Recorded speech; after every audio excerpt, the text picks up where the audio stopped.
আসসালামু আলাইকুম ভাই। একটু জোরে বললাম ভাই, যে আমাদের বর্তমান সমাজে যে নেশার উপদ্রবটা আর কি বেড়ে গেছে, এবং এই যারা নেশা করে তাদের সাথে নারী অনেক সময় কানেক্টেড থাকে, তাই না? দেখা যাচ্ছে নারীর প্ররোচনা বা প্রেমে শেখাজনিত কারণে, ঠিক আছে, বা মিলমিশ অমিলনের কারণে অনেক সময় দেখা গেছে যে অনেকে নেশাগ্রস্ত হয়।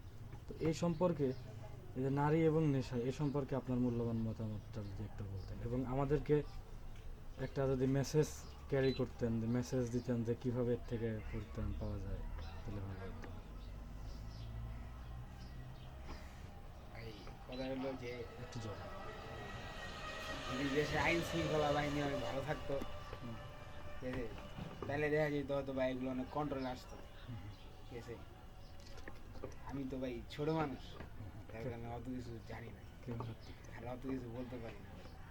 ঠিক আছে, যতটুকু পার্লামেন্টে বললাম যে যদি দেশে আইন শৃঙ্খলা ভালো থাকতো তাহলে হয়তো বা এগুলো কন্ট্রোলে আসতো আর কি।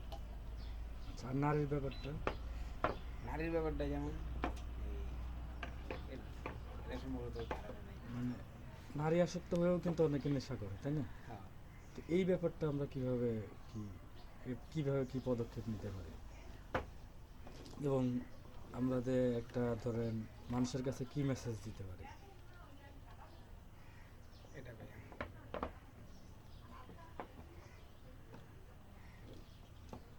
ঠিক এটা আছে, বললাম। ঠিক আছে, ওকে ভাই, আপনার মূল্যবান মতামত দেওয়ার জন্য ধন্যবাদ। Thank you. হ্যাঁ।